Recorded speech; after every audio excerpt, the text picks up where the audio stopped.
One legacy of our recent past has been the change in the religious life of the country. Some people have dropped out, others have been born again, and millions have joined new religions.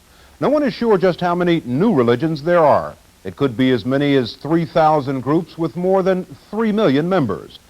Many parents and a lot of ex-members of these groups claim they are not in fact religions, but cults, destructive cults, that deceptively recruit members, practice techniques of mind control, and whose real aim is to get wealth and power for themselves.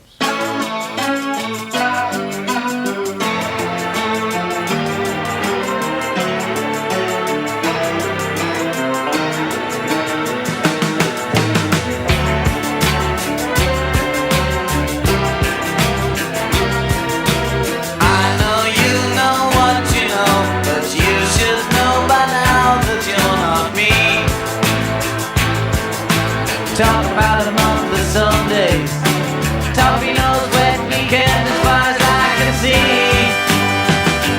Hey little, the cat's under the fiddle. Piggy in the middle. Do up a woo. Bible punching heavyweight. Evangelistic boxing kangaroos. A rag and a conda. Donald Duck and Mickey Mouse, even Pluto too. Hey, little, like a cat in the middle, piggy in the middle, whoa. Stay calm, wish now we get both at sit.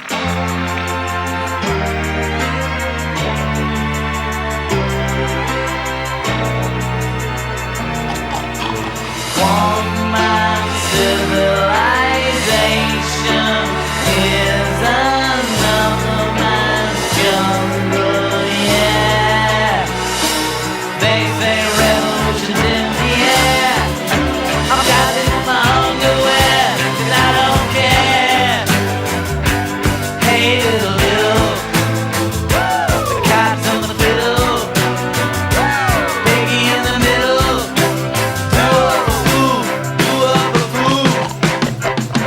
Walkie-talkie man says hello, hello, hello with his ballerina boots. You can tell he's always on his toes.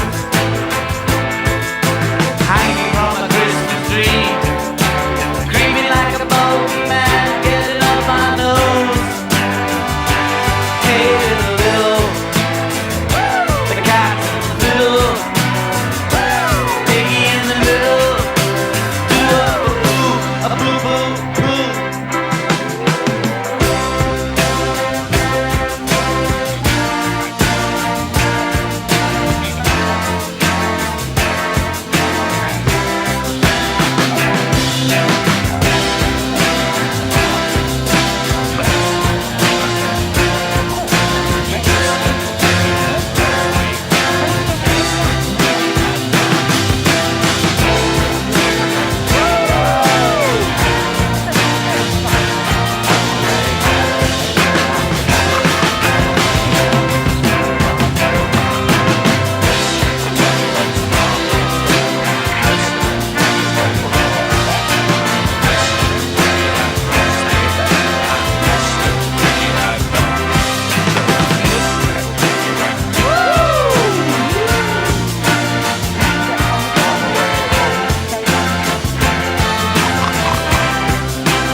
"26-year-old Bill Malik is a member of a California church that many consider a cult. He's been in it for 3 years since he graduated from college. He agreed to talk on the condition we wouldn't mention the name of the church and that the interview be filmed at CBS. Our request to film on church property was refused. Was there something lacking in your spiritual upbringing that made you seek a newer religion as opposed to one of the older established religions? No, I don't think there was a lack of anything. I think there was a desire within my heart to find a living awareness of God in myself, and to have some form or method, a way that was enlightening to me, and that made me extremely happy and satisfying, fulfilling, to serve God and to serve my fellow man. His mother and father, Marilyn and Charles Malik, tried to persuade him to leave the church. Finally, they enlisted former cult members to kidnap and to program him. They failed. You eventually arrived at a decision to take your son, against his will, to try to have him deprogrammed. It must have been a hard decision. It was horrible, and no parent should have to be faced with that decision. It's like finding out someone has terminal cancer, and you believe that maybe there's a hope in some kind of alternative treatment, and you're willing to risk everything to do that. Do you think they'll ever accept it? I don't know. Do you want them to accept it? I mean, do you care, really? It's not that I want them to accept it, if they would respect the fact that I do have a different way and a method for which I believe and contact God. And when you say contact God, we chant or decree to invoke the presence of God. And what is decree? Example of a decree is to Saint Michael, who is the guardian angel of protection.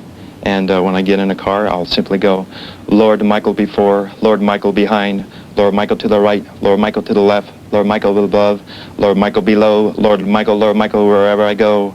I am his love protecting here. I am his love protecting here. I am his love protecting here. And you feel that protects you? Yes, when it's a heartfelt contact with Archangel Michael, and you have a visualization, and your mind is actively involved in invoking that protection, there's an action that takes place in one's being. It's just that type of thing, the action that takes place in one's being, that concerns Father James McGuire, who talks to Catholic high school students about the cult experience and how many are recruited. And I would say the numbers of former cult members that I've talked to, almost to a person, they have said they did not know they were joining a cult at the time. But that the kids who talked them into it were nice kids. They spoke well, they looked well, they had the same interests, the same ideals. And of course, if they're under mind control, they think they're doing it in a certain sense in pleasing God. Father McGuire's message to nearly 30,000 students is that no matter how strong their faith in Catholicism, they too are susceptible to deceptive recruitment and mind control. And by no means is it a problem confined to Catholics. In the last 8 to 10 years, the Jewish community has lost to that kind of involvement 50 to 60,000 children. That's about an eighth of a generation for the Jewish community. For the last 10 years, Rabbi Stephen Robbins of Temple Emmanuel in Beverly Hills has been lecturing and counseling families about the cult problem. The phenomenon of membership in cult-type groups is generally white, middle-class, highly educated, and highly mobile. And the majority of people that go into cults tend to come off of college campuses. What's happened to, I believe, mainline religions across the board in America, not simply Jewish, but also Catholic and Protestant, is that we have become so institutionally bound that we have lost touch with the person, with the individual in society. Rabbi, if you, as a representative of your institution, have failed these children, if you have not and are not meeting their needs, then what is wrong with them going to a so-called New Age religion, as they call it, or a cult, as you would call it, to satisfy those needs? The question is not my failure, or if there is in fact a failure, but the question of whether or not the people who are going in fact are making a choice, if they in fact know what is happening to them, if they are prepared and understand the demands that are to be made upon them. If they were to have told me that I would be fundraising for 12 hours, 18 hours a day, that I would be constantly out recruiting for members and this and that, I wouldn't have joined. No, but nobody joins a cult. you're at the wrong place at the wrong time, and you're deceived. This is a cult clinic in Los Angeles offering help in the form of shared experiences and professional counseling. Although it's run by the Jewish Federation Council, it's open to former cult members and families of all religions. I wanted to leave so badly that it got to the point where I said, God, if you exist, and if there is a God, send the deprogrammers. You know, I pray for the deprogrammers. I wanted to leave that badly. How long were you a member of the cult? I was a member for 2 years. My husband is involved in a cult, and it's a cult that is heavy on giving of your possessions and your money. So I couldn't live with him anymore. He was more intent on tithing 20% of his salary. It was part of the rules of belonging to this group that you are to give this money, which is God's money, you know, to the group. And, Has it generally been the experience of people here who have family members in a cult, or as they call them, a New Age religion, that once they become associated with that group, that their personality changes? All I know is from my sister, before she went in, there was a wide range of emotions that she had, which I thought were very healthy and very good, you know, and since she's been in, there's not that range, and it's, you know, well, I've heard people say there's a wall, but for my sister it was almost this like iceberg effect. She wasn't real. And I guess that's what I don't like about the cults, is that you take a person who is alive and a real person, and it's like they're a robot now. Do you think they're happy? well, this is what puzzles me. They always say they're happy. They write to everybody they're happy. When I used to write to my parents, I had to make it sound happy so that they wouldn't be worried, even though deep down in my heart, sometimes I was going through a time, very difficult time in the cult. I was considering becoming a nun before the group. But if someone makes that decision, they know what they're going into. They know that they're going to have to be reading the scriptures, that they're going to be enclosed, that they know what they're in for. And in these groups, you don't know. It's deception. How do they deceive you? This technique that they used, this love bombing, this friendship. At that time in my life, I was going through a stressful time because of final exams.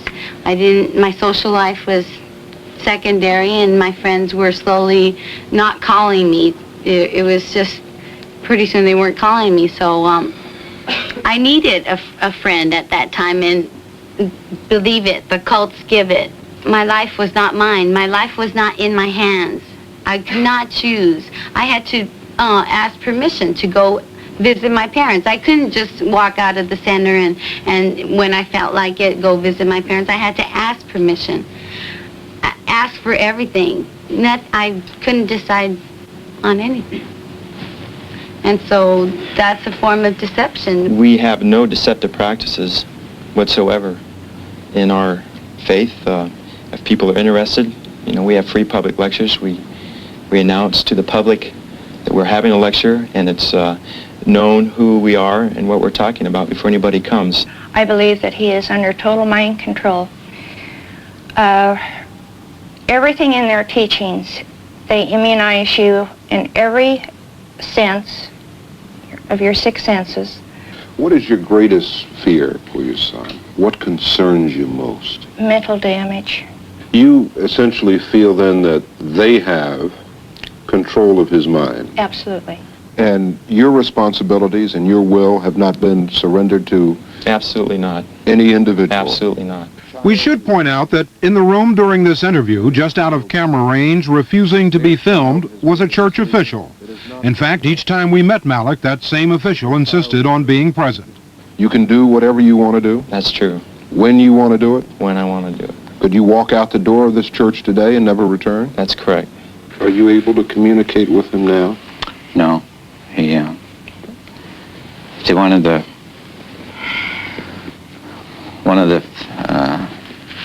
methods they use is if you call where they're at, they have only one number, and they'll always give you some reason why he can't come to the phone or you can't talk to him. we've been told that we are not welcome or not allowed on their property. But Mrs. Malik, doesn't your son have the right guaranteed by the Constitution of this country to choose a religion? I certainly believe that he has that right, but it makes me damn mad when somebody messes with his mind in order to keep that belief going, to continue to maintain control over him, to manipulate him, to take his dreams, his goals, his family, his mind. And when they continue to do that, something's wrong. I'm very willing and open to reunite with my family if they will quit attacking me directly and attacking my church. And nobody should stand in sympathy with a judge or a jury or a parent deciding what should be in one person's mind. And if they are in that state, they might as well be Soviet guards. I don't know how we compromise to be with each other, because there's nothing I'd like more in the world than to hold him in my arms. Civil rights is freedom of religion, freedom of association, freedom of congregation, freedom of expression. We have made religion one of the biggest racket the world ever known. United States and British Foreign Minister David Owen presented Smith with their plan. Panama today, hundreds of stone-throwing. Newsthink. Insights beyond the headlines. With Jonathan Saville, Avram Stroll, and Barbara Swihart. This edition of Newsthink examines the issues surrounding the deprogramming controversy. Your host for Newsthink is Helen Hawkins. Good evening. Our Newsthink team is together again tonight to discuss, just as you do with your family and friends, the questions raised by a news event or public issue. With us are Dr. Barbara Ann Swihart, Professor of Religious Studies at San Diego State University, and from the University of California at San Diego, Dr. Jonathan Saville, Professor of Literature, and Dr. Avram Stroll, Professor of Philosophy. Tonight we examine religious deprogramming, a controversy that's been in the news periodically since 1971 and again in recent weeks. Religious deprogramming raises some basic constitutional questions that also involve perplexing dilemmas concerning our attitudes toward individual liberties and our responsibilities in the parent-child relationship. We'll look at some of those dilemmas after this report on the issues as people involved in the controversy see them. And in particular, God called me to lead the young people of America, the leaders of tomorrow, back to God.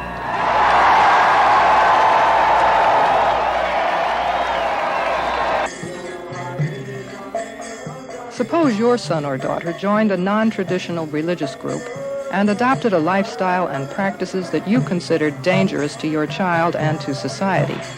Would you think it your duty as a parent to rescue your child against his will from the influence of his new religion? That's the position many parents have taken who believe that their child was brainwashed or programmed by unscrupulous members of what these parents consider to be dangerous pseudo-religious cults. The Citizens Freedom Foundation in Chula Vista, California, was formed to educate the public on the misuse of mind control techniques in religious conversion. William Ramber is a concerned parent who heads the foundation. We're afraid, and I'm afraid, that perhaps my daughter will become, because of her involvement in the Children of God, a potential assassin. She's indicated that she would kill for the leadership of the group if asked to do so. And I want to find out what religious group it is that would conduct things such as that. I believe that's far out of the realm of religion. One of the groups that has been criticized by Ramber's organization is ISKCON, the International Society for Krishna Consciousness, commonly called the Hare Krishna movement. Their manner of dress, chanting, and worship service are exotic to most Americans, but their street proselytizing and soliciting for funds have become familiar. Detractors claim that they are not a real religion at all and challenge their legal standing as a religious organization. Gunagrahi Das is president of the San Diego ISKCON Temple. We have been recognized by the federal government as a bona fide religion. We have been recognized in the United States courts as a bona fide religion. We have millions of followers, several million people in all parts of the world are worshiping Krishna. This is not a newly concocted faith, but this process of worship, as you have seen before in the temple, this has been going on for thousands of years. William Ramber claims that this is not a religious question, but rather a question of a threat to his way of life. The reason that I object to all of this happening is because it is a destructive influence on our society. It takes one of the most viable portions of our society and creates non-producers out of them.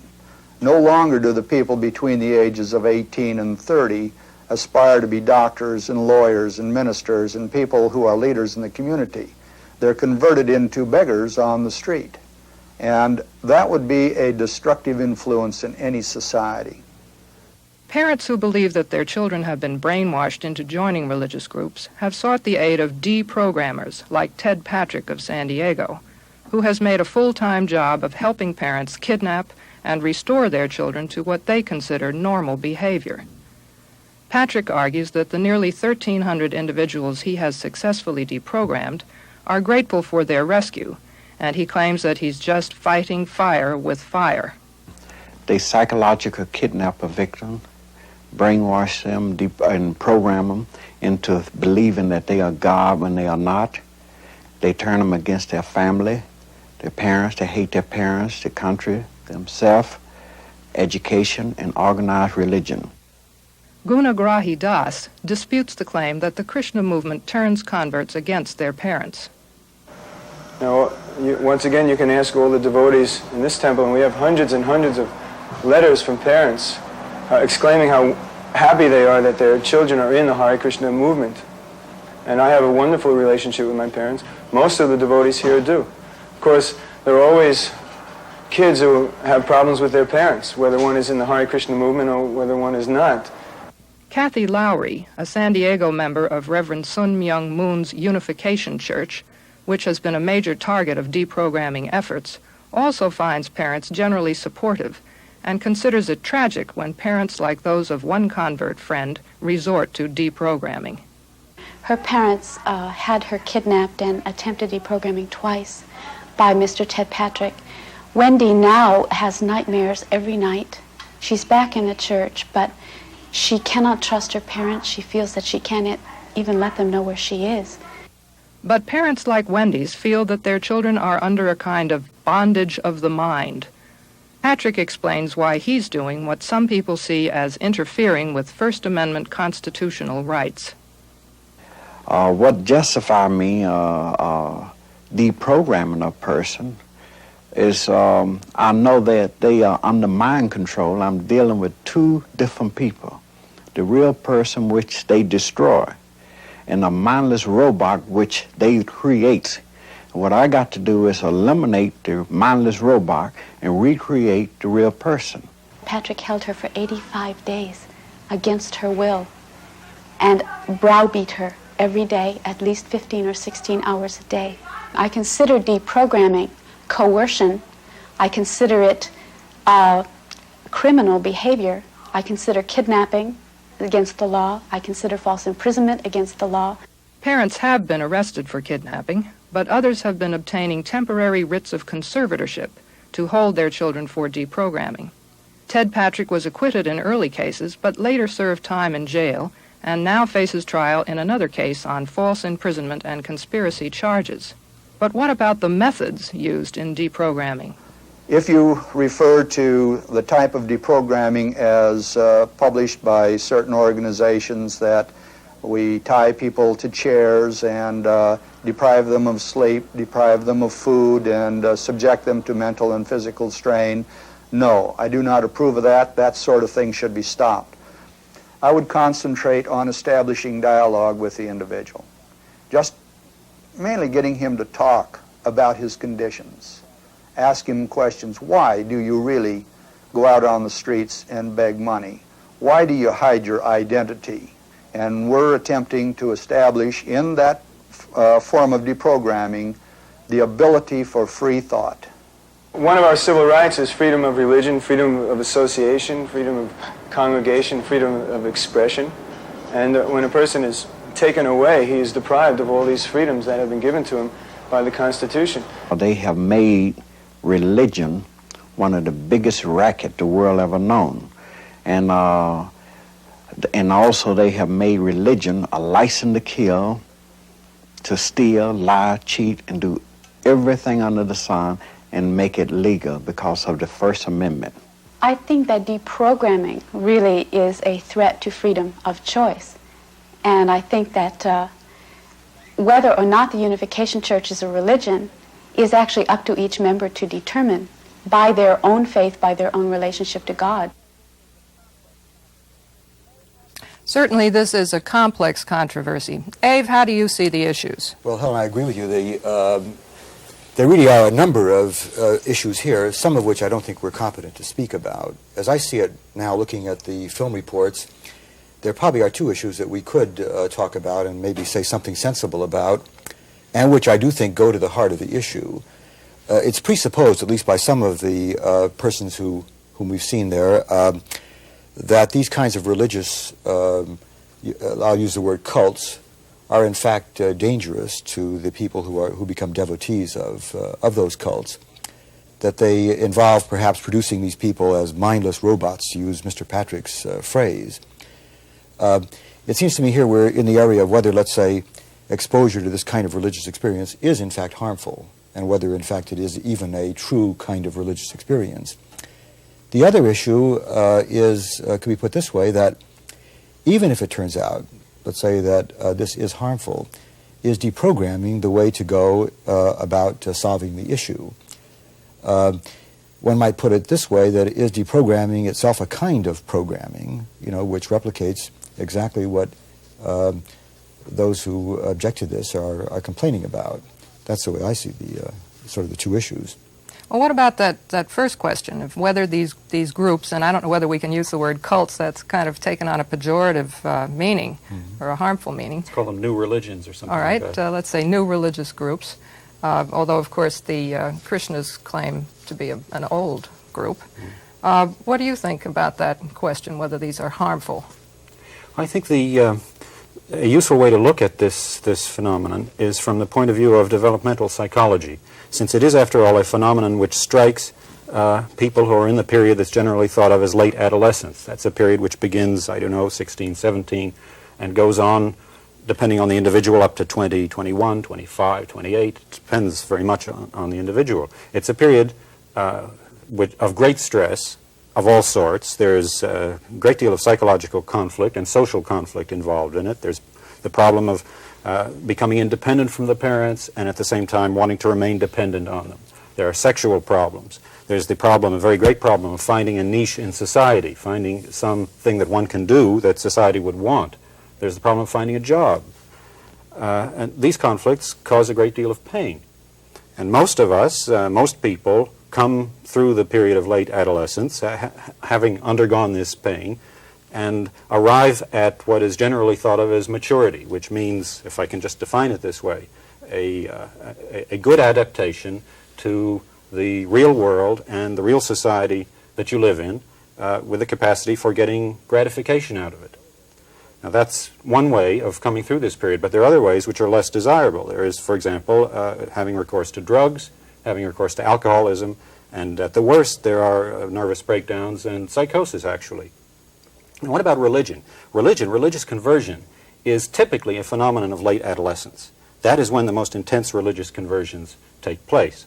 And sometimes a conversion to religion, which may be the religion of your parents or maybe another religion entirely, has very useful psychological purposes. It helps you to feel strong about yourself, to have a good sense of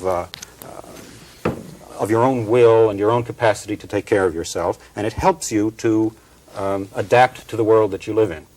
But on the other hand, a religious conversion can also be used in a way which I think is counterproductive to adapting yourself to reality. For example, you can withdraw from your parents entirely. You can give yourself up entirely in a very intense emotional way to a way of living which is outside of your society or is very different from that of your society. You can lose a contact with reality because you are so deeply entranced in your religious belief. And this is a kind of what I would think to be a negative result of a certain kind of adolescent conversion to religion. And in some cases, at least, I wouldn't say in all, but in some cases, it seems to me that these new exotic religions in America give young people the opportunity to take this bad way of dealing with their adolescent conflicts. Well, what about the question that these groups are actually brainwashing the converts into them, that the techniques they use of lots of prayer, concentration on well, that isn't so different, I think, from Orthodox religion. There are people, let's say, who go into nunneries and monasteries and so forth who make the same kind of commitment. It's not clear that that is psychologically harmful or that it arrests their development. One might even argue, Jonathan, that when you talk about gratification as, let's say, the result of adapting to society, that here you may have a direct line to gratification of a very deep kind. I'd like to step in at that point. I think that if we're going to talk in developmental terms and speak about religion, there are two different kinds of things that we have to refer to. And one comes from some of the statements made in the film clip. One has to do with something that Mr. Patrick indicated, that these persons who belong to religious groups believe they are God and they are not. Another suggested that, I think it was Mr. Rambor suggested that religious persons do not engage in antisocial behavior or behavior that would be, as he put it, harmful to the society. I think There's here, truly religious persons as he truly defines religious them. persons as he defines them. What I think here is that we are seeing what I believe to be an ignorance of what religious experience is about. Now, I don't know of any tradition, Christianity, Buddhism, Islam, Judaism, in which the initial experience of the founder or the reformer did not involve an ecstatic experience which, in terms of the meaning of the word ecstasy, takes a person outside of themselves and takes them into a realm of belief and action that would be, according to the quote-unquote average citizen, perhaps bizarre. So that in terms of evaluating the response to Avram's first issue, that is this a true religious experience?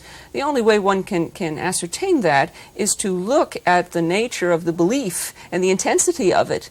Now, at another level, one can say, what does this belief cause the individual to do? If the individual is involved in immoral, that is, behavior that would violate rights of another person or behavior that would be detrimental to the common welfare, then perhaps we can make a judgment about the behavior of the individual as a result of the religious experience. However, in my judgment, the religious experience itself is a very personal, private right, and I think it's very difficult. You're drawing a distinction between a true religious experience and, let's say, one that I take it is false or otherwise not true. Not false. I wouldn't use that term. Well, I would say between insignificant true, or something of this sort. Meaning significant and meaningful and directed, as opposed to one that would be harmful to others as a result of its practice.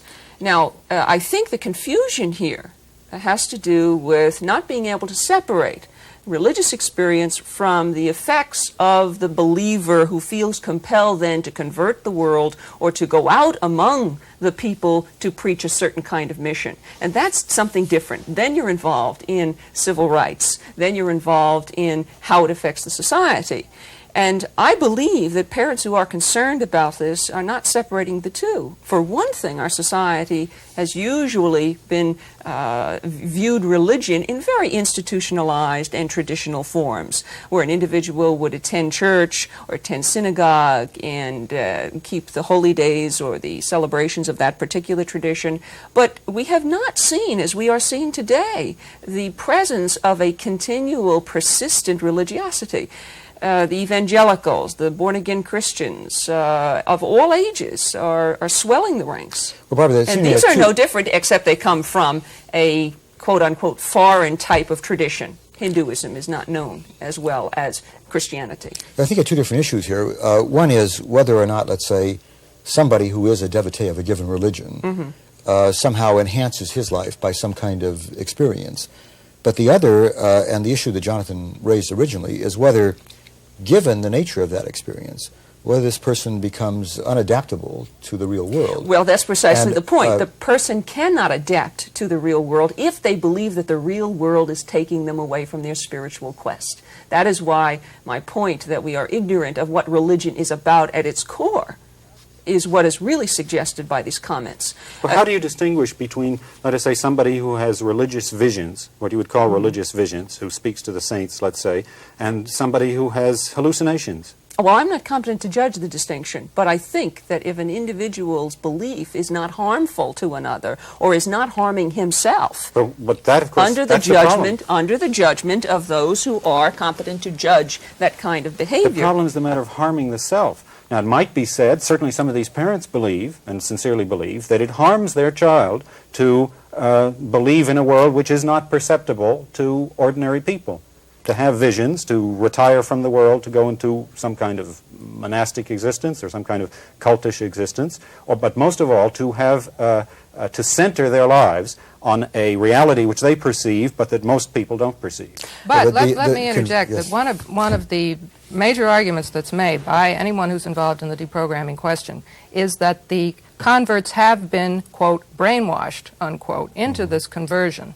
Now, the other argument that Mr. Ramber used was that their actual commitment to the religious system means that they're not a now productive member of society. That's a separate issue. But if we stay with that one question of whether the convert was brainwashed, I think we then have to turn to the other major question that you raised, Avram.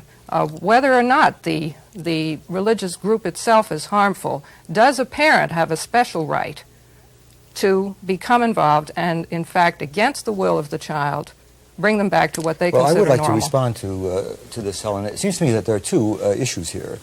And here I take what might be called a civil libertarian position, though it's a rather broad expression to use in this context.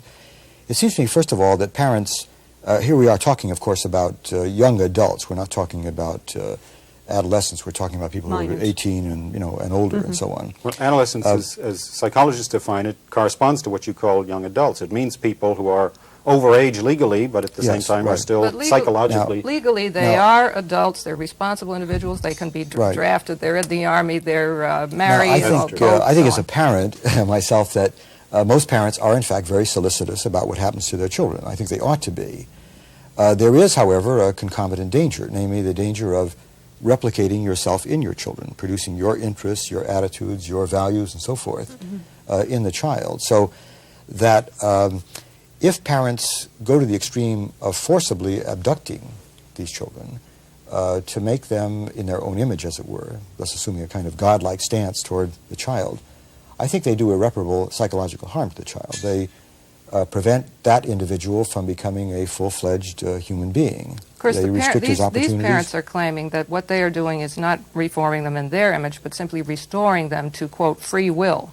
They are acting, they feel, many of them feel that they are acting in the same way that they would act if their child became an alcoholic or a drug addict or went mad. And I'm going to take exception to the equation of those things. That's right, because it is interesting that the child apparently voluntarily joins one of these religious affiliations, but doesn't voluntarily submit to what is called deprogramming. Now, we don't know the facts about all this, and that's, open to contest. I think there are a number of items that are important. One is that these major religious experiences or these major religious groups, pejoratively referred to as cults, and I take exception to the use of that term in all instances. Let's not call them that. Okay, so we will call them religious groups. These religious groups have, in fact, drawn large numbers by their approach to the individual, which apparently appeals to a need somewhere. There is something that is being suggested in these spiritual quests that is appealing to the individual. Now, I would agree with Jonathan that this is a psychological kind of phenomenon. I'm glad we agree on one thing. In the sense that the spiritual and the psychological are very close together, and I don't suppose that I know where one ends and the other begins. But I will say that to attribute experiences such as that simply to a psychological disorder or immaturity, I think, is a gross exaggeration. Well, that's certainly a position that can be taken, but I think what we want to get down to here is whether the parent can exercise parental responsibility, as Avram suggested, that might in fact interfere with the child's becoming a true adult. I think the issue is really a question about freedom of choice, namely that I think we have to allow children to develop in their own fashion, to make whatever mistakes they have to make in order to become mature adults. And suppose if the somebody mistakes, is there always in a parental situation. Suppose the mistakes are the sort that don't lead them to maturity. Well, then I think you just have to take that risk. The point is that the risk of always interfering in your children's behavior is, it seems to me, much greater. That is the natural thing to do. Well, there you have a dilemma, because a parent is concerned about his or her child, and at the same time the parent does want to give the child freedom. And it's, in a certain way, it's the same kind of dilemma that is associated with the deprogramming, yes. of which we saw certain examples, or at least we heard about in the filmed report. On the one hand, parents are concerned about their children and want to give them a chance to be reasoned with after they have made some kind of religious conversion, which is not done usually, at least in these cases, so far as I can see, by means of reason, but rather by means of emotion. Parents won't accept the answer usually if it's negative. Well, I think that reason has a very specific definition. In the case of those persons arguing that an individual child has been abducted against his or her will and been brainwashed, they suggest that there has been a demoralization of the individual's values, so that the individual has left society, left the parents, left the home, renounced economic opportunities and so forth. And this may be true. I mean, an individual who believes that the world is the seat of the demonic or the devil is certainly not going to live the life of his parents or any other persons who respect that world. They are going to live within the confines of the structure of the community, the religious community that they've joined. But brainwashing itself is a term that has usually been confined to prison camps and to those experiences where an individual is taken and indoctrinated into a particular way of thinking, or broken down so that they will give up and tell some truth that they're hiding. This is an extension of that idea. But I think it's let me point out that we've also had cases where psychiatrists have argued for each side of these cases, saying yes, they've been brainwashed, and then other psychiatrists come in and say they haven't. Of course, all of these questions are going to be settled, the constitutional questions and so on, in the courts, right. And are in the process now. I think we could probably agree that the right, or the potential right of parents to abduct their children, adult children, against their will, and to make them do anything, make them even just talk, poses a great threat. It poses a great threat to the civil liberties of everybody, because it could easily be extended to political views and to the views of your brother, your father, or anybody. Okay, we've just got time now for a quick answer from each of you to precisely that question. It's very easy to be objective when your own flesh and blood isn't involved, but what would you do in this case? Would you forcibly deprogram your adult child if you were convinced that their membership in a religious group was seriously harming them? Jonathan? Why do you ask me first? You're next to me. I just don't know. Avram? I don't think I would. I guess maybe I'm denying one of the premises, namely I'm denying that they would be seriously harmed. Barbara? No, I would not. I would not do that, but I certainly would reflect in my own mind as to what I, perhaps as a parent, might have done to cause something like that. Okay, I confess I don't know what I would do. What about you? Think about it. And join us again next time. Thanks for watching. Top doctors in the country. The diagnosis, satanic ritual abuse. It was like going deeper and deeper into an abyss. After millions of dollars in treatment, the women now say the doctors were wrong. It stopped because I stopped following Dr. Braun's orders. Tonight on Frontline, the search for Satan. Funding for Frontline is provided by the Corporation for Public Broadcasting and by annual financial support from viewers like you. This is Frontline.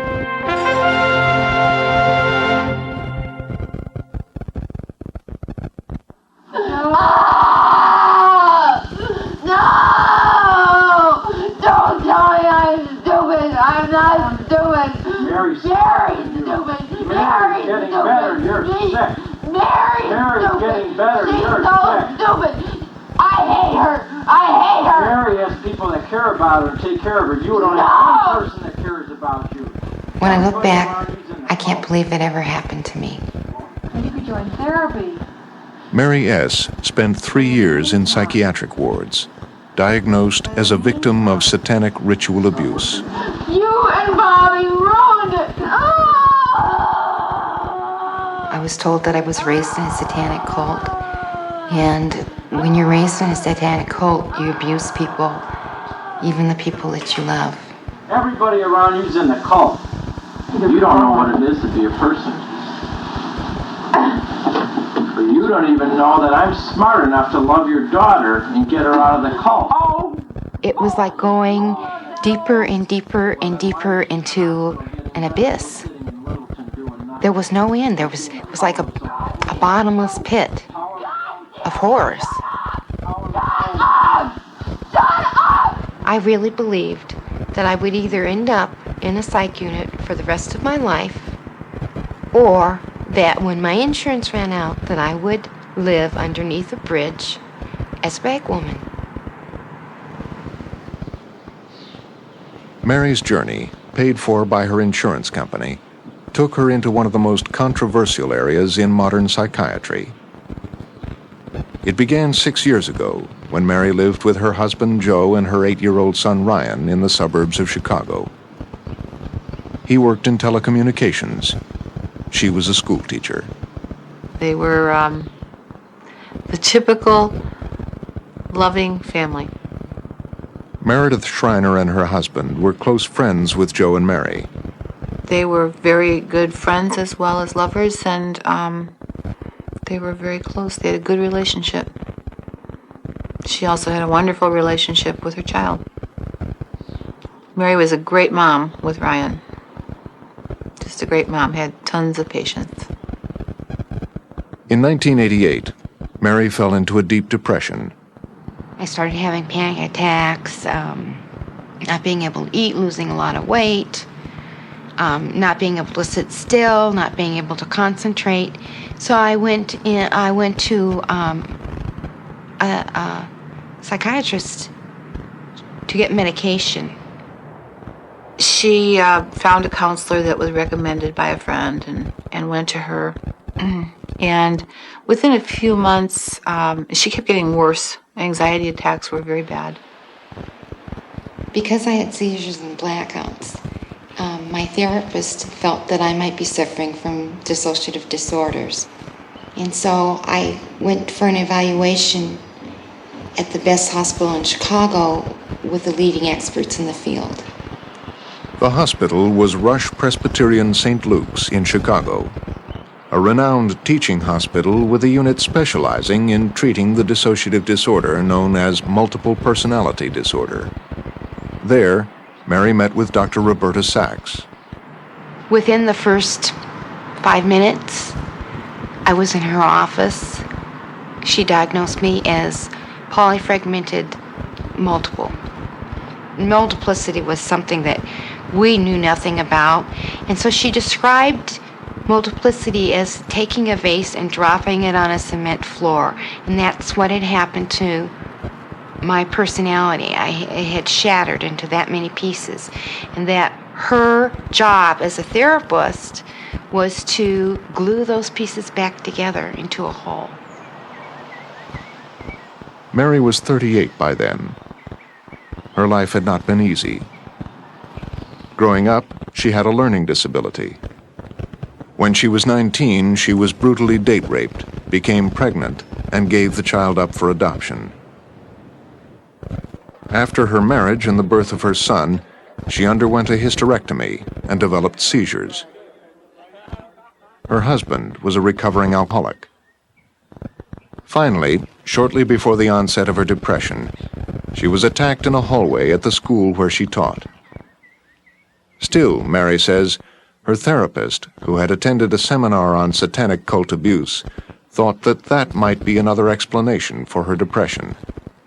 Mary wondered. She went to church. It is my opinion that history will mark April of 1989 as the month when Americans were forced to pull their heads out of the sand. There's a very large church in our area, and during the time that Mary was trying to find herself through counseling and find out why she was having anxiety attacks, they were having a series on cults in this church. A series meaning 8-9 weeks of sermons on that. In April of 1989, Satanism came out of the closet for everyone to see it in all of its ugliness. The Satan worshippers that pose the greatest threat to our society are the secret splinter groups. Scores of clandestine groups are meeting right here in our neighborhood, and the amount of activity is on the rapid increase. Several churches in our immediate area have been broken into recently. And even though it was bizarre, it seemed to be an answer for her as to why she was anxious and why she was scared and why she was nervous. Don't think that this satanic activity isn't going on in our community, because it is. In fact, It was not a new idea. 10 years before, the bestseller, Michelle Remembers, told the story of a young woman who had traced the source of her unhappiness to repressed memories of being satanically abused by her family. Soon, newspapers and magazines were full of stories of abuse at the hands of satanic cults. Stories involving cannibalism, human sacrifice, blood rituals. The abuse was so terrible, some therapists said, that it caused children to develop multiple personalities as a defense against the pain. Then television joined in. Magazine 2020. The Geraldo Rivera Special. By 1988, when Geraldo Rivera's highly rated special on Satanism was broadcast, satanic ritual abuse was considered one of the leading causes of multiple personality disorder, or MPD. But we are certain that Satanism exists. To some, it's a religion. To others, it's the practice of evil in the devil's name. Geraldo invited experts in MPD who firmly believed that many of their patients were survivors of satanic cults. Here in Chicago, a group of well-known therapists from all over the country had the courage to share horror stories. We're talking about people in some cases who are coming to us as patients who were raised in satanic cults from the time they were born. I have letters in my file from over 40 states in the United States and several provinces of Canada and one from England with very similar data. If just a tiny bit of it is true, it's appalling, and there's a need for somebody to do something. Part of the power of the cult, both with the individual and with the others around it, is its ability to induce fear. Dr. Bennett Braun became a leading spokesman on the connection between MPD and ritual abuse. It needs to be done. It needs to be looked at. It was to Dr. Braun and his colleague Roberta Sachs of Chicago that Mary had turned for diagnosis and treatment. Mary's reasons for admission, according to her hospital records, read, "Patient is a victim of satanic ritualistic abuse. Diagnosis of MPD." Mary's vague fears of having been abused in a cult now received the stamp of professional certainty. She was surprised to discover, she said, that her doctors seemed to know more about her family's history than she did. Roberta Sachs came in and told me that victims throughout the country had identified me as the fifth-generation cult, that we were high up in the cult, that we were cult royalty. Who's we? My family, my parents, my sisters, and I. Once hospitalized, Mary began regular therapy sessions with Dr. Braun and Roberta or Bobby Sachs. Most of the sessions were about memory. And many of the sessions were with my husband, Joe. He would come to the sessions, and the two of us would sit down, and they would ask questions about, who we knew from church, who was in the the people in the school district, what I knew about their personal life, who we socialized with, trying to get more and more information about the cult. And but is this a treatment or was this an investigation? it felt like an investigation, and in fact, oftentimes I would say to Bobby, all you want is information from me. And she'd say, no, we're concerned at getting that for you to get better. But if I didn't have any information, they didn't have any time for me, especially Dr. Braun. Dr. Braun prescribed the medication.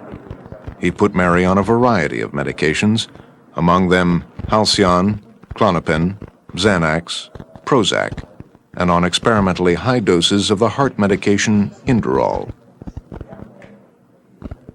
Heavily medicated, Mary says she lived in fear.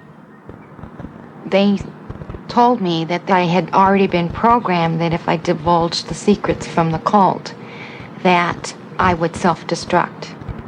And that my programming had just been turned on at age 39. How did they know that? Because they were the experts. They were experts. They said, we've been studying this for 15 years. We've done research. This phenomena is happening all over the world. We're the experts. We've written books. We give lectures. People come to our hospital. Other doctors come to our hospital and are trained by us because we are the experts.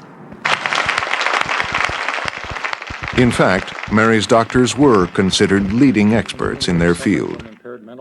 In November of 1994, Dr. Braun was honored at the annual conference of the International Society for the Study of Multiple Personality and Dissociation. We owe a tremendous debt of gratitude to Dr. Braun. Most of the big names in the field were there. Gloria Steinem was keynote speaker and guest of honor. And the burden for keeping all of this afloat was Dr. Braun's absolutely far beyond the contribution of anybody else in the field of the society. I want to assure everybody that Rush intends to continue its commitment to ongoing professional education in the field of dissociation. We are currently... It was because of her doctor's reputations, Mary says, that she persevered in her treatment, despite her fears and her growing misgivings. I had doubts all along the way. My journal is just full of statements, this can't be true, this is a nightmare, I've made this up.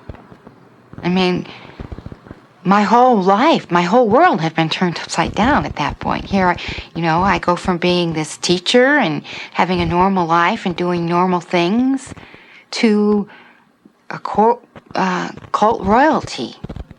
In an educational video, Dr. Sachs explained, Very few patients who have been ritually abused come in and say, I've been ritually abused, and I've been through this torture and that torture, and I've been pregnant this many times and aborted this many times and forced to participate in cannibalism and on and on and on. On the contrary, these people do everything they can to deny the existence of that. We're trying to help. Dr. Sachs explained in her records what was wrong with Mary. Mary had an estimated 15 developed child alters, some with twins, and a system with 7 cult alters, but was unaware of their existence. Mary was encouraged to cut off contact with most family members and friends outside the hospital. Meredith had not seen her friend in months. She was lost to us totally. We had no idea where she was. She contacted Mary's husband, Joe. I asked if we could visit her, and he said no. And I said, well, how about if I can call her, send her a card, whatever? He said, no, you may have no contact with her at all. None of her friends could have contact. We couldn't talk to her. She couldn't talk to us. This was the doctor's orders, and that's the way it was going to be. Mary was cut off. I had no way to test my reality. There were a lot of nurses and things that I went to and I said, you know, is this reality? And they all reinforced, yes, it was, you know, that I was really in the best of care and that, you know, this was such a new field. And we were always being told we were the pioneers. We were on the cutting edge of this field, and that what they were doing with us would shape the treatment of MPDs in future generations. Multiple personality disorder. We've all seen it dramatized on television or Even though it was controversial, Dr. Braun's work was considered to be on the cutting edge of treatment for MPD. there's just one facility devoted solely to its treatment. And as Channel 5's Rick Salinger reports, it's here in Chicago. Rick? Ron and Carol, it's located in that canyon of condominiums along Sheridan Road north of Hollywood. Dr. Bennett Brown founded the Dissociative Disorders Unit 1 year ago as part of Rush Presbyterian St. Luke's Medical Center.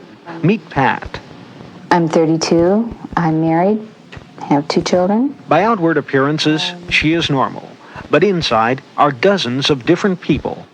Where would Pat be without this unit? I wouldn't be alive. Chances are my children and husband wouldn't be alive either. Pat Burgess was one of the first patients on the unit in 1986. She arrived after having been in a depression for 3 years, following the difficult birth of her second son. When a social worker diagnosed her with MPD, she sought help at Rush. These were the experts. They were in a very well-respected teaching institution. I turned to that teaching institution for state-of-the-art medical care, cutting-edge medical care. I didn't turn to them for fringe therapy, some goofy, controversial crap. What do you hear her say? That the hurting is over. Dr. Braun often treated me like his star patient. I would have to teach other residents and doctors and media people about multiple personality disorder. Who's there? Sarah. How old are you, Sarah? I'm 5. I was supposed to switch personalities for the camera. Who's this? Karen. Karen, you don't seem too happy. I'm not. Dr. Braun and I kind of rehearsed that a few times to make sure that it looked believable for the interviewer. I was supposed to talk about how if it wasn't for Dr. Braun, I wouldn't be alive. Where would Pat be without this unit? I wouldn't be alive. Patty says that Dr. Braun both pushed her to remember things that didn't occur and then believed her stories. After a year in the hospital, Patty traced the satanic history of her family back to the 17th century. Satanic cult practices have been passed down through the paternal side of the family. Dr. Braun asked me to write up something to do a presentation at his conference. It was supposed to be one of my alter personalities, giving a history about the cult. The satanic activity has been genealogically traced to a southern Slavic region of Europe during the Medieval Ages, when her forebears were the supreme monarchs of the blood royal. I believed that I was a satanic high priestess, that I was controlling a satanic cult in a 9-state region. Revealed was the history of I took it deadly serious. Satanic worship, torturous human sacrifice, cannibalism, and I think all reality and fantasy just blended together. I was drugged, I was hypnotized, and I was mentally ill. She also knew nothing of the But I was told that, until I hit bottom, until I dug all of this stuff out, I would never get better, and I would never have a chance for any kind of a future for my children. Mary says she too was told she had to persevere in her treatment for the sake of her son. I was told that I was the only one in 5 generations who was given the insight to break this cycle, and if I wanted my son to live and not become, a cultist or to die, then I was responsible for his life. A turning point in Mary's treatment came when Dr. Sachs asked her to attend a consultation with one of the most important experts in cult programming techniques, Dr. Corey Hammond, professor of medicine at the University of Utah. Dr. Hammond lectured often on the origins and practices of the cult. Use a very, very systematic brainwashing that comes out of experimentation from Nazi doctors and experimentation in the intelligence community with mind control research, and involves medical technology and is very, very sophisticated and is systematic. In one of his lectures, not available to the public, Hammond described his theories about the origins of satanic cult programming, starting with a Jewish collaborator in the Nazi death camps. His name was Greenbaum, alias Dr. Green. Some of the people then doing the mind control research were Satanists, the Nazi doctors. And they have used all the technology. And in fact, the kid who came over, whose name was Greenbaum, changed his name and Americanized it to Green, and got an MD in the state of New York and became known as Dr. Green. And he's at the center of this process and is still around. He's around mid-60s and still alive. According to Dr. Hammond, Dr. Green developed a secret code based on the Greek alphabet, which the cult used to program its members. Examples: Alpha represented general programming. Beta was sexual programming. Delta was the program for killing. Gamma was the one that therapists should look out for. It was a deception program, teaching misinformation and trickery. Dr. Hammond evaluated Mary. Is there any part of Mary who knows anything about alpha, beta, delta, or theta? He hypnotized me and put me in trance, and then he asked me about the Greek alphabet and asked me to name any of the Greek letters of the alphabet that I knew, and I named a few. And then he asked me for the gamma erasure code, and I didn't know what he was talking about. Mary remembers being told that her gamma program was still active. That meant she was still loyal to the cult, and possibly a danger to the staff and other patients. But I believe that quite a few of them that we're treating are still involved in cults, and that we should not be treating them if they are.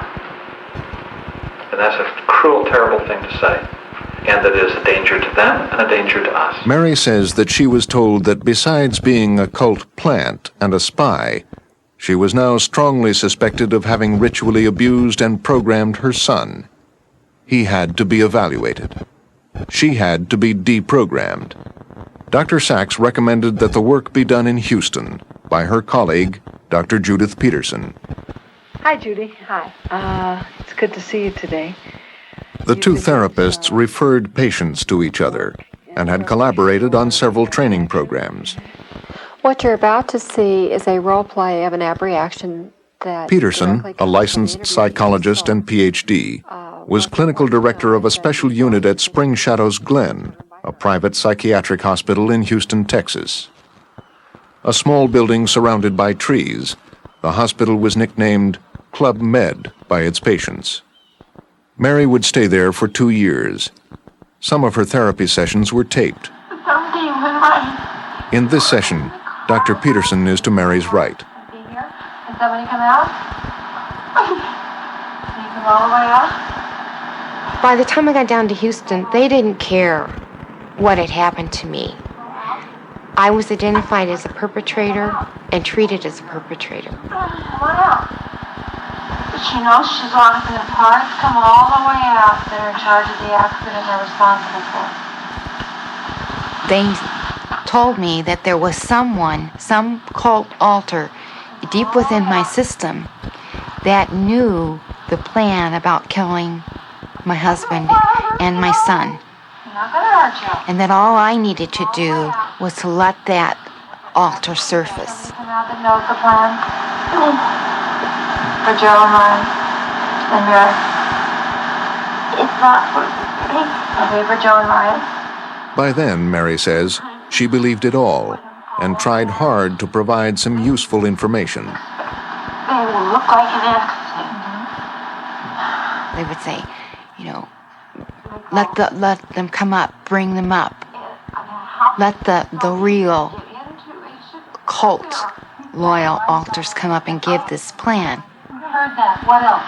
What else? What else is dangerous to you? What's the plan? What's the plan? Who's going to kill Joe?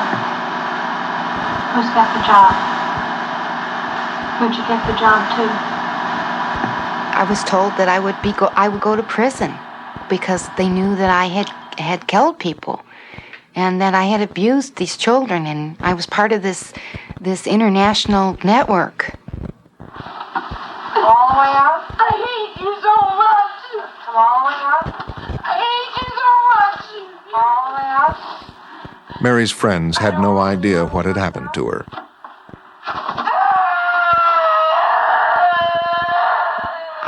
I was very concerned at that time that maybe she was dead. I knew she'd call. We were close friends. I knew she would call. Some way, somehow, she would call if she could.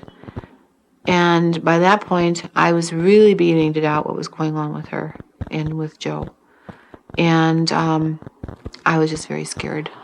And stop hurting people and stop abusing people. That's what it means. Don't worry about feeling guilty. Just stop being a perpetrator. Mary's husband Joe, who was working with her doctors, had been persuaded that his wife was indeed in a cult that was intent on killing him, and that Mary's alter personalities had abused their son. He's been so screwed up by the cult that he has to have professional help to know what it is to be a little boy. With program after program, it's got him so confused, and he doesn't know what it means to be a normal boy. He's working hard to find out what it is. Ryan was admitted to the same hospital as his mother, where he was being evaluated for multiple personality disorder and cult abuse. Although he stayed on the unit right next door to her, mother and son were kept apart. Sally McDonald was a nurse on the children's ward. I knew Ryan as a patient on the children's unit, and he came in as a very normal little boy who was full of joy, full of activity, very normal, talented little kid. Ryan was one of several children at Spring Shadows who were diagnosed with multiple personality disorder as a result of ritual abuse. These children came into the hospital as really stable, well-functioning kids. Most of them were admitted with absolutely no idea of why they were there. An example of that is a 13-year-old who was admitted on her 13th birthday. And she was told that that was the date that she would be initiated into a satanic cult, and that they, by admitting her to the hospital, they were protecting her. This nurse asked not to be identified.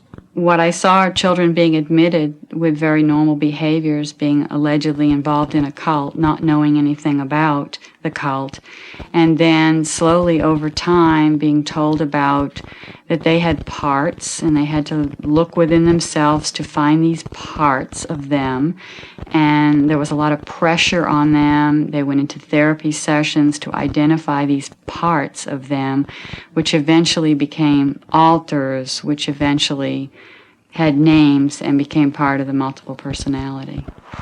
Was she supposedly a member of a cult? She reported that. Dr. Peterson supervised the treatment of nearly all the MPD patients in the hospital. Eventually, most of her treatment techniques would be questioned. Among them, her alleged practice of restraining patients at 9 points on their body for hours and sometimes days. Restraints are a very serious form of treatment to protect a patient, and yet these patients were often kept in restraints for long periods of time, sometimes to satisfy information gathering of Dr. Peterson. She sought to bring out different alters while this patient was tied down. And unless these patients produced these alters, those patients stayed in restraints for 8 to 16 hours at a time. The nursing staff was torn and dismayed. We were truly in the middle of an ethical dilemma. There was a lot of hostility from the psychologist and the psychiatrist. There was also a lot of discussion about the nurses, that the reason there was such a conflict was because the nurses just couldn't, quote, understand what was going on. So the belief was if they just educated us more, we would understand everything. Dr. Peterson wrote in a letter to the administrator of the hospital, "No education can occur with nurses who still live in the dark ages." It became very clear to the nurses that if we objected, there would be a reprisal, and that reprisal would be a transfer off the unit, a demotion, in some cases, an actual termination. And that created a very chilling effect. People were afraid to object, and yet they knew, these nurses knew they had to object because they feared violating their Nurse Practice Act. I didn't feel that I could really live with myself and the kinds of things that I was seeing happen to these children. I felt like these children were being robbed of their childhood. Dr. Peterson filed a child abuse report against Mary with the Department of Child and Family Services in Illinois, citing that Mary had reported electroshocking her son and abusing him in different places around the country. As for Ryan, Dr. Peterson wrote, "Ryan is felt to be a youngster who is highly programmed as a structured, polyfragmented MPD, who has programs for suicide, homicide, and return to the cult." Ryan was 10 years old at the time. I didn't see him the last few days before he left, but I recently found out that after he left, he had gone on to a facility for multiple personalities, and that was very disheartening to me to hear that story. I was very shocked that I thought he had left the hospital because he was one of the lucky ones that had escaped. The facility Dr. Peterson referred Ryan to was back in Chicago, next door to the Rush Hospital complex where his mother had first been hospitalized. Ryan was not the only child to be treated for multiple personality disorder and cult-related abuse. Patty Burgess's 2 sons, Mikey and John, had spent almost 3 years under Dr. Braun's care at Rush. The children were put in the hospital because I was told that multiple personality disorder had a genetic predisposition to it, and that the children would definitely develop multiple personality disorder. And by having them in a teaching hospital, they could watch this develop and catch it and treat the children right away for it. John was hospitalized first at the age of 5 and was quickly diagnosed with multiple personality disorder. Now you're all in this little Bible. Wasn't that funny, Bob? Maureen Gannon was the state-required teacher on the children's ward. She spent several hours with John every day. They said John was MPD. Right. They said John was in a multiple personality, that he had a multiple personality disorder. Did you see that? No, I did not see that. But I felt that that was a lack of my own training. I wasn't trained as a psychiatrist, and when they would talk about the various personalities and the subtle differences of them, I did not see those. You have to go in a wheelchair. I couldn't have told you the difference. I could not have pointed out and said this was this personality and this was that personality at any time. He seemed the same, basically, to you. Seemed like a kid. Patty's younger son, Mikey, was hospitalized 7 months after his brother. Dr. Braun became very concerned about the first Halloween coming up, 1986. And he told us that unless Mikey was in the hospital, he was in mortal danger. Mikey was then admitted to the hospital on an emergency basis. He was 4 years old. Patty and her children, who were housed in different parts of the hospital, got together in therapy sessions. Patty remembers them as the sticker sessions.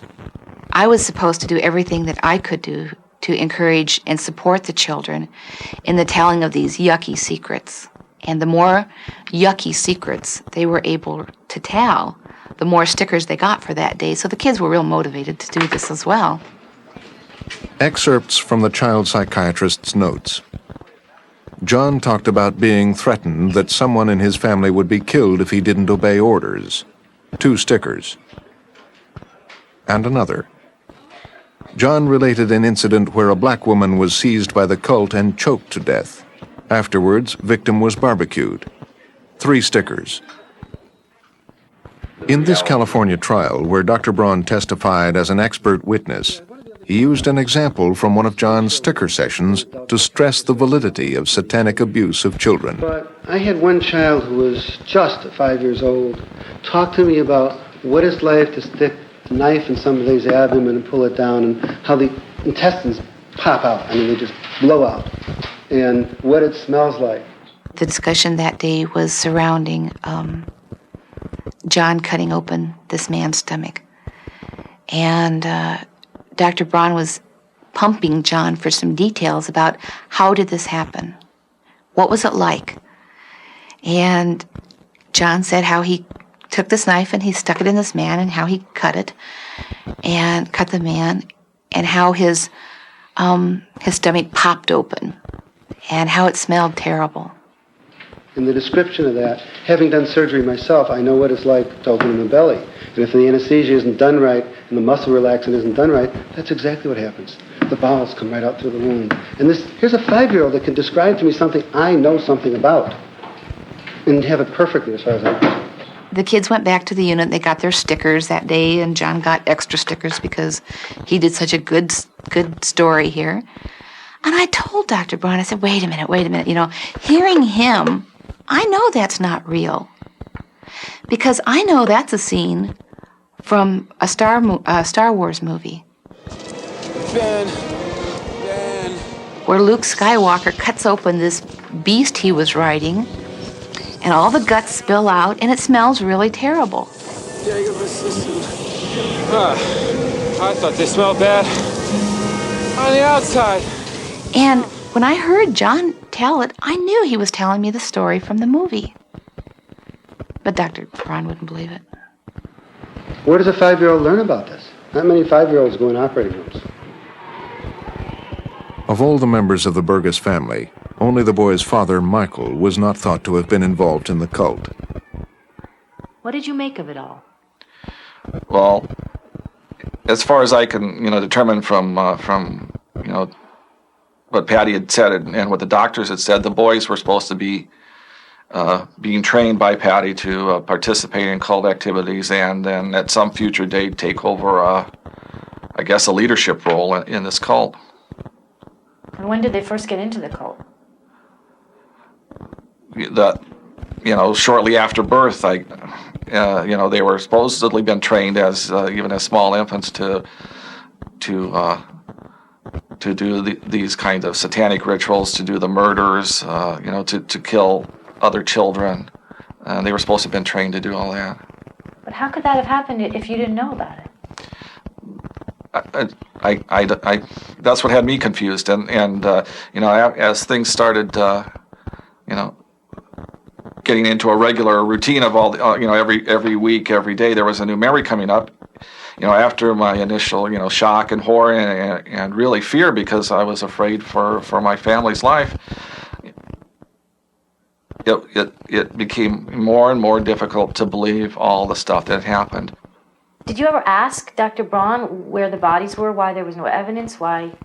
Well, of course, those were the questions. Why aren't you doing something about this? How come the police aren't being involved in this? And the answer, of course, was that they were gathering evidence to be able to crack into this very secretive and dangerous cult, and that people had, gone into it undercover and had been killed or had been actually drawn into the cult themselves. and that they were gathering evidence so that they could do something about it, and that the reason why it was never uncovered was because these people ate the evidence, so that there wasn't any evidence, and that there were doctors involved with this, so that there were cover-ups as far as medical findings and things. So there were always answers for every question that everybody had, that seemed reasonable. The Burgess children were hospitalized for almost 3 years. Our 5-year-old John, who went in, was there for 39 months. And Mikey was brought into the hospital at 4 years old, and he was kept on a children's psychiatric unit for 32 months. From the time I entered the hospital until we got the children out of the hospital by court order, it was 1,200 days. And how much money? We each had $1 million insurance policy that was almost completely topped out. So we're looking at $3 million.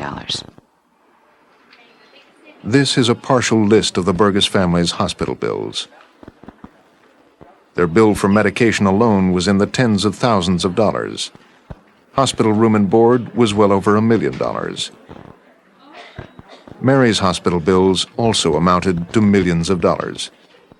The rough estimate of just adding up what hospital bills we do have and therapy bills that we do have, it's over $2.5 million. Did you pay it? My insurance company paid out that amount of money. The cost of Mary's care at Spring Shadows Glen averaged $1,200 a day. According to the staff, this was not unusual. The unit was very profitable because it was billed at an intensive care rate rather than the normal rate on another unit. And these patients stayed for long periods of time. Dr. Jack Leggett is a clinical psychologist who used to review mental health claims for insurance companies around the country. Beginning in the late 1980s, he noticed a startling pattern in the claims involving MPD patients. Most of them had generous insurance policies. The focus was generally on patients with very rich benefits plans, and I would find in some cases that large numbers of people from single employers with those types of plans would suddenly be presenting with this diagnosis, an incidence of multiple personality way beyond anything reasonable that could be expected for a given population of individuals. So there was a targeting of the richer benefits plans. Dr. Leggett discovered that questioning the bills of MPD patients could have unpleasant consequences. I was met with the most hostile responses that I came across in all the years I'd done any kind of case management or clinical supervision, beginning with discounting the credibility of myself and the board-certified experienced psychiatrists and psychologists that I used, extending on to rather strange suggestions at times that I might be in somehow related to these satanic cults or the organizations I worked for. Hospital staff also felt threatened. That if you resisted the psychologist and the psychiatrist, you might be labeled as one of the cult. And that happened to some people, that they were considered, quote, cult members. And so you never quite knew when you might get labeled for that, too. It was kind of like a witch hunt. According to Dr. Leggett, a lot of money was being spent, while the patients were not getting any better. There's sort of a cliche, you have to get worse before you get better. The problem was people got worse without getting better.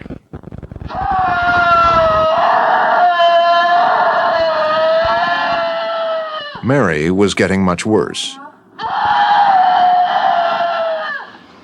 It was a snake pit. It was like hell.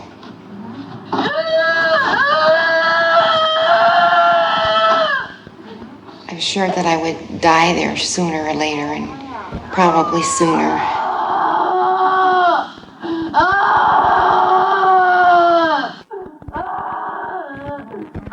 somehow I had just gotten lost, and no one out there will even know that I'm gone.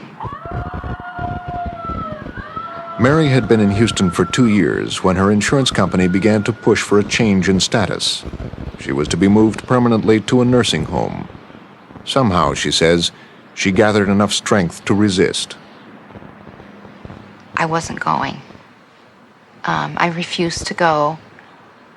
I decided that I had nothing to lose. I had lost everything. Everything. I decided I just wanted to leave and take my chances. According to Mary, the hospital agreed to release her on the condition that she get herself a sophisticated security system to protect her from the cult, and that she find a therapist on the outside. The doctor that I was released to, I continued to go to therapy with him, and it wasn't very long before he said on my second visit, he said, "Do you like being multiple?" And I said, "No, I hate it. It's awful. You know, I'm really working to integrate all these parts." And he says, "You don't have to be multiple anymore. You can just stop. Just stop. Stop working. Stop thinking about it. We'll just work on getting you physically healthy," because I was in awful physical health. And getting you off this medication, because I had to go through all the withdrawal. And he said, "That's enough. We don't need to work on your personalities. You don't have to be multiple anymore." When I stopped working on it, it dissipated. The memories started to stop. I found out that I could go outside my apartment and I never got shot at. I could go to the grocery store. I never got poisoned. I could make telephone calls. I wasn't being taped. Nothing was happening. It stopped because I stopped following Dr. Braun's orders. I stopped taking the medication, and I stopped being involved in the hypnosis. And when my head started to clear after detoxing off of all of that medicine, and my critical thinking skills started to return, the switching stopped. All these goofy things that were going on weren't happening anymore. And I was able to finally take a look at this and say, wait a minute, where are all these bodies? Where are all these people that are supposed to be involved in this cult? It took months and a court order to get the hospital to release Patty's 2 sons, who, the child psychiatrist claimed, needed long-term institutionalization. Today, John is 15 and Mikey 13. They're young boys. They're starting to go through puberty. How's this going to affect them? John now is just mainstreaming into a regular junior high school. Mikey still goes to a special school. It's just had a very large impact. It's like there's been a hole in their life, in the normal period of growing up. It's like a large chunk is just taken and is missing. Mary was not as lucky as the Burgess family, who ended up together. When she got out of the hospital in Texas and returned home to Chicago, she found her husband and son, who had been in treatment with Dr. Sachs, still believed that she was a member of a cult and intent on killing them. She was still listed with the state of Illinois as a child abuser. Her husband had filed for divorce. There's a emptiness, there's a void that I'll never be able to fill. And until they stop the therapy with Dr. Sachs, they won't be able to get out of this mindset. In April of 1995, Mary met with Ryan and Joe at a court-appointed psychiatrist's office. She had not seen her son in 4 years. He was reluctant to talk to her and did not want to see her again. In the end, the psychiatrist, Dr. Alan Ravitz, produced a report for the court. It reads, I am of the firm opinion that Mary's initial difficulties were not a manifestation of multiple personality disorders secondary to ritualistic abuse. Nevertheless, Joe and Ryan continue to believe the cult abuse explanation. Both of them have placed their trust in mental health professionals who genuinely believe that Mary was both a victim and a perpetrator of this abuse. Continued treatment with a current mental health treatment team, even if issues of abuse are not addressed, covertly perpetuates the belief system that has destroyed this family. Are they evil? I don't know how anyone could know what is known now and see what it has done to families. My family was not the first family. This had been going on for 15 years. And I now know of stories almost exactly like my story that were 10 years before this, under the same doctors, in the same hospitals. So they knew what was going on, and they still continued to do it. Were they evil? I think that's pretty evil. The Dissociative Disorders Unit at Spring Shadows Glen Hospital was shut down by the state in 1992. Well, sometimes I think Judith Peterson still sees patients in private practice. She is being sued by 10 former patients, including Mary S. Frontline asked Dr. Peterson for an interview, but in an exchange of letters with her lawyer, could not agree to the conditions she requested. The history of these meetings... Dr. Bennett Braun and Dr. Roberta Sachs declined to be interviewed for this program. They are still heading their Dissociative Disorders Unit at Rush Hospital in Chicago, which remains one of the leading centers for the treatment of multiple personality disorder. They have been sued by several of their former patients, the Burgess family and Mary S. among them. Being that we owe a tremendous debt of gratitude to Dr. Brown.